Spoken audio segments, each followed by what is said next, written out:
Welcome to the Armstrong and Getty Show. President accuses another president of wiretapping his phone. Forget it. North Korea missiles, all that stuff. Nobody even remembers that anymore. And now we're on to this big WikiLeaks dump. The CIA secrets being revealed. In between those things, 1/6 of our economy is about to be reformed with the whole healthcare thing, and it's getting lost somewhat. So it would seem. Yeah, we're going to take a couple of minutes with Craig, the Obamacare lawyer. Craig Gottwals is an expert on benefits and insurance and that sort of thing, also an attorney who's been following Obamacare since the beginning and has really been one of the leading guys talking about it around America. Hey, Craig, welcome. How are you, sir? Good morning, gentlemen. I'm well. So you have a lot of great information. I'm light on sleep, I'll tell you that. Oh, yeah? Been looking into this? Been reading this sucker, absolutely. I thought you read these things after they were passed, or we found out what they're in, and then after they got passed. I resisted tremendously until we had a bill on paper, and then I dove in last night. Last night was a long night. So I tell you what, it was funny listening on the way into cable news and radio and the rest of it. Everybody has gone straight to the demagoguery card, talking about how poor people are going to be dying in the streets now, and or your Rand Paul types, who we agree with almost all the time, are saying it's Obamacare light. Let's just start with the broad outlines of it. How does this thing compare to Obamacare, the new Republican proposal? I think the best analysis I've seen in the last, 18 hours or something, the best headline to give you an idea here was, and from an economist that I read pretty regularly, who said, look, Obamacare put about a 6% tax on work, just the way everything cobbled together. Obamacare hurt employment by about 6%. This probably cuts that in half to 3%. So then it just comes down to, is that a good thing or a bad thing, right? And I totally understand the Rand Paul ideology, because while this thing is, in my opinion, overall good, I think it moves a lot of things in a very good direction. It does somewhat cement the idea that health care is a right that our federal government has to be meddling in. And 8 years ago, I think a lot of us would have rebelled against that idea. But 7 years into Obamacare, and the fact that 70% of our health care is already paid for by the government, 70 here in California, 70%. Yeah. No, excuse me. It's 70% in California, but it's 60% no matter what state you're in. That is incredible. Most people don't know that. Right, through Medicaid, Medicare, and other programs, right? And people who work for the federal government, because remember, we pay their premiums too, right? Medicare, Medicaid, CHIP, it includes the VA and TRICARE, includes everything, 60 to 70%, depending on your state. So when I look at that and I look at this and I say, well, I think this is probably pretty close to the best we can do. All right. Well, let's not get to the politics of it yet. We're not ready to go there. Okay. So let's talk about what does it do? Yeah. What does it do? Well, let's talk about the 6 things that I think it does immediately, the 6 most important things that it does for employment and for workers. This repeals the individual mandate. The government will no longer force you to buy something you don't want to buy. That hardly existed at all, but is questionable constitutionally. That we had to create 32 exemptions for, that was nothing but a bureaucratic morass. This will repeal the employer mandate, which will help the economy and help hiring in our country. This will no longer tax employer health plans, with a caveat to that. This removes the ideology that employer health plans will be taxed, which I think is overall a good thing. Anytime we can starve the beast, less taxation is good. This will double the size that you can put into an HSA account. Right now, you can put roughly $3,500 into an HSA. All right, that's a health savings. Let's not get too hip for the average listener. A health savings account is pre-tax dollars that you can put aside to save for future medical care. Exactly. And this doubles that. So the government has said, no, we don't need the taxes on that. You can put aside a bigger chunk of money to take care of your health care. Okay. That's right. You, the individual, can have more control over your future, which is a great thing. I would have liked to quadruple it, but hey, I'll take a double it. A huge thing here, every single Obamacare tax is repealed and gone except for one.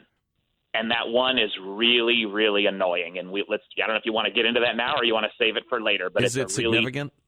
It's a crass budget gimmick. Let's just do it. The Republicans kept the Cadillac tax in there, but kicked it out to 2025 just so that when CBO scores this, CBO will give them that benefit of the doubt.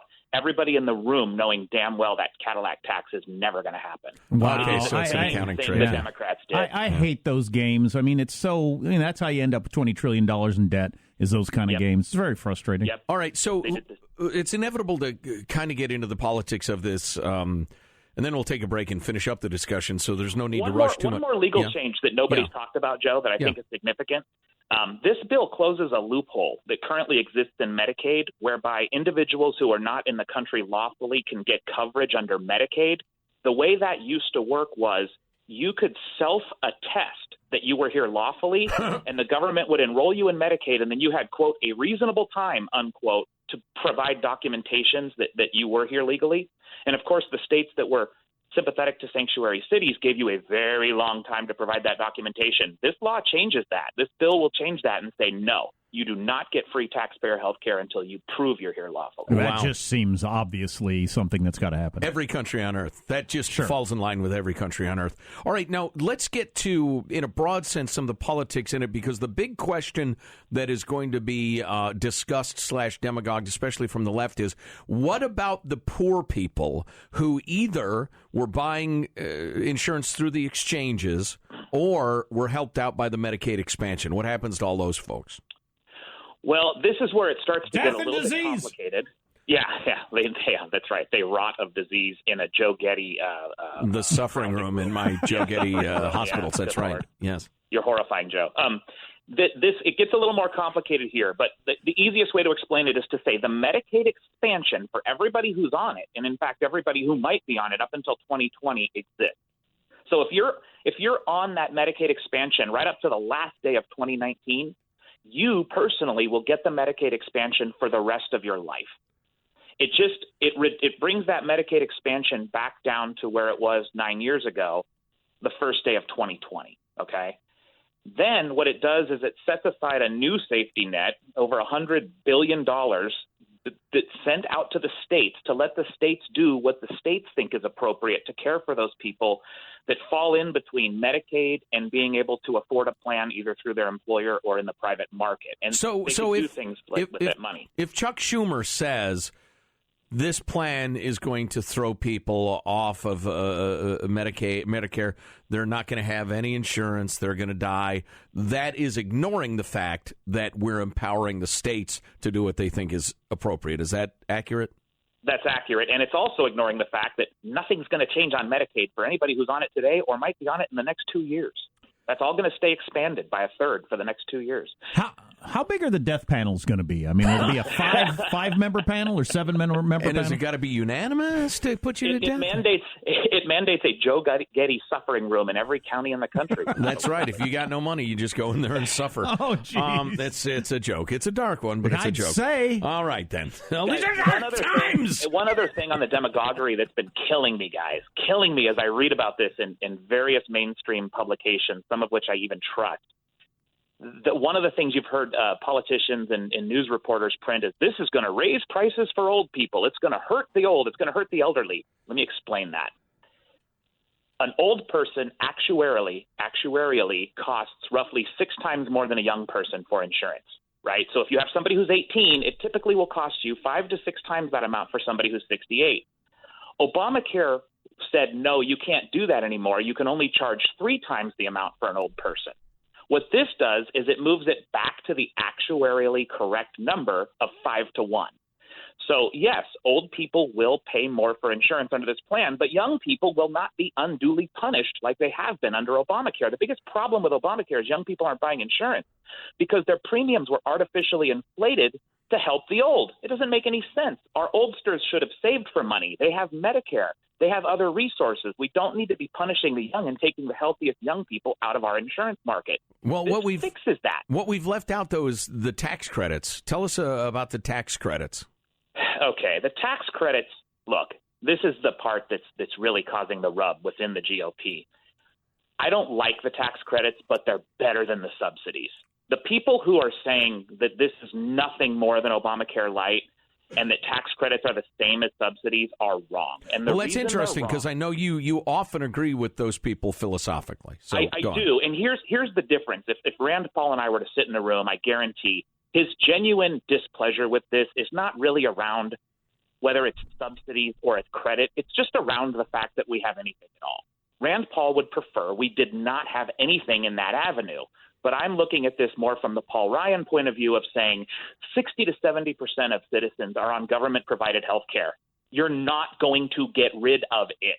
We're going to have to live with this in some form.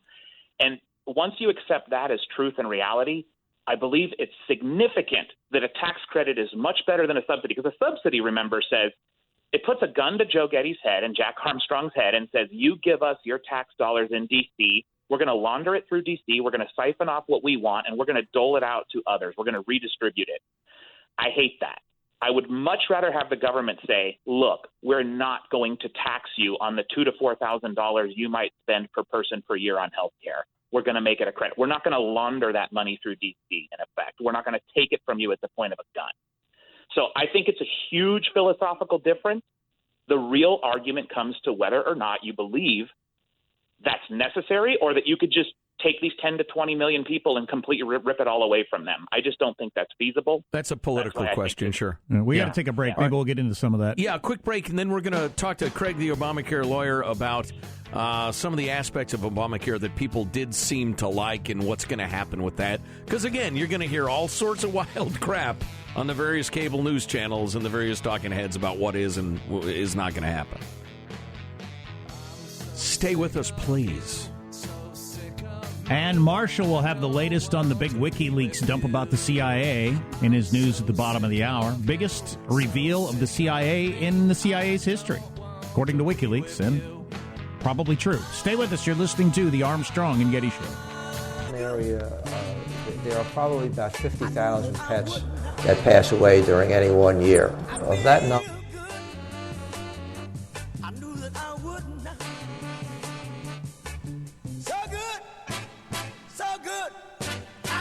we have breaking Trump tweets. Trump tweets. What? About healthcare. And since we're talking about healthcare, I thought it'd be good here on the Armstrong and Getty Show. He has sent 6 tweets this morning. 2 of them tagged Fox and Friends, so he's watching Steve Ducey, as we all should be. He sent a couple about healthcare, but this one, probably the most relevant. Quote, don't worry, getting rid of state lines, which will promote competition, will be in phase 2 and 3 of healthcare rollout. Okay, but that's been a question for people for a long time. What with the circles, Donald? Remember Marco Rubio mocking him during the debates? You got these circles. We compete through the circles. States, right, yeah. Craig Gottwals is with us. Craig, the Obamacare lawyer. He's a benefits expert. If you ever need help with that sort of thing, he's your guy. Just terrific. And he also to spend all night reading into the Republican plan to replace Obamacare and knows what's in it. Hey, Craig, what about the circles? What about competing across state lines? Is that in there? No, not in this phase. And really, that's, I hate to say it, but that's just kind of a red herring. The limitation on that is not so much selling insurance across state line. It's that you'd have to set up a doctor network in faraway states, which would become much more difficult for insurers to do. Now, where you could have something like that is if you were going to allow mini-med plans or really catastrophic plans with no network at all, then the across state lines argument becomes more relevant. And I think this system does lend itself to that. It lends itself to allowing you to have more scaled back healthcare plans. All right. Somebody also texted us, what is the Cadillac tax? Is that worth answering? So, yeah. If you drive a big car with fins on it, an American one, you pay more for healthcare. Sure. No, in a simple sense, guys, the Cadillac tax says, look, employer health care plans shall not be taxed. However, if you do sell an employer health care plan that costs more than X, and they keep changing what X is, but it would be something that would be in the top 5 to 10% of expensive health care plans sold in the workplace, then we will tax that plan at a pretty draconian 40% over anything over that threshold. And that was something that was put into Obamacare back in 2009, but because unions and state and government workers have such rich health care plans, the Obama administration had a hard time getting it through politically. So in order to get this law passed with that Cadillac tax in place, they had to kick its effective date out to 2018. It has since been delayed to 2020, and now this delays it to 2025. But the reality is nobody likes it. I mean, nobody. The left doesn't really like it. That's kind of really like kind of funny, obviously, because the spirit of it is the stinking rich people with their super fancy plans. We're going to stick it to them, but it turns out who has those fancy plans is government workers and union people. Right. So, yeah. And it's just an accounting trick because it looks like there will be a tax to help pay for it, but it'll never actually happen. So let's talk about pre-existing conditions. Under this new plan, I've battled heart disease or cancer or something. Can I get insurance? Yeah, you can. I think this is a pretty darn workable solution to that issue. I know that's been something Jack has railed about over the years is how can this work? You can't just allow somebody to wait until they're sick to buy insurance. And, Jack's right. You can't. I mean, it was causing Obamacare to bankrupt county by county. What they've done here is they've said, look, you want to roll the dice and go without health insurance? That's your legal right. However, don't expect a carrier to cover you at the same price they cover anybody else when you do come onto the system. So what this does is says you have to pay 30% more than the average continuous insured person for 12 months before your price drops down to a regular price. If you've had a break-in coverage of 63 days or more, so if you go between jobs and you go a month without health care, no problem. 2 months, no problem. But as soon as you go 63 days without health care, now you have this 30% premium tacked on to your normal premium. Okay, that addresses people who intentionally don't get insurance because they don't want to be part of the pool, et cetera, et cetera. But what about somebody who had cancer that can't, in normal circumstances, get insurance? Nope, they're not. The medical underwriting like that is still disallowed under this plan. If you had cancer, you can still come in. Now, if you had a 63-day break in coverage, you just got to pay the extra 30%, but your cancer will be covered day one. Interesting. So now the forcing insurance companies to take on anybody, regardless of pre-existing conditions, and the young people not buying in is what was bankrupting Obamacare. It was in the death spiral. How in the world are insurance companies going to be made whole if they have to take on every sick old person or sick young person who signs up? Well, this was the compromise, Joe. And the original bill, I believe HHS Secretary Price's original bill had a 50% premium on it. And again, you get into the politics of it. They didn't think they could pass 50%, so they end up with this 30% premium. But also remember, I said to you in the last segment, young people's premiums are going to go down. Just as an example, if a premium were to cost a young person $2,800 a year, that premium is going to drop to $2,100 a year just because of the way plans have to be underwritten now, where young people have to pay actually what they cost. They don't have to subsidize old people under this plan. So they're banking on those two things: the fact that youngsters will pay less, and the fact that if you go without coverage, you're going to have to pay this 30% premium for at least a year. They're counting on those two things offsetting the quote death spiral trend unquote that we're seeing. Is it enough? I don't know. I don't know if it's enough. I think it may not be enough, frankly, but it's what they think they can pass. Can you keep your kids on till they're 26 still? You can. That kids on the plan to 26 remains. The other really popular part of Obamacare is no lifetime limits or maximums on your plan remain. So if you do get some horrific cancer case that lingers for years, you're never going to lose that insurance. I never understood your premium. I never understood how you could do that. I mean, private companies get to do what they want, really, but that's ridiculous. That one has definitely had to go. All right, so you're the sort of person that gets sick a lot, so we don't want you you've reached your limit. Goodbye. So Craig Gottwals is on the line. Craig, the Obamacare lawyer. In summary, Craig, now this is just one man's opinion, but we've tried to lay out what's actually in the plan because, as I said at the outset, both sides are going immediately to the demagoguery, and I heard a lot of just absolute crap on the way in this morning that was just patently not true to whip up the base.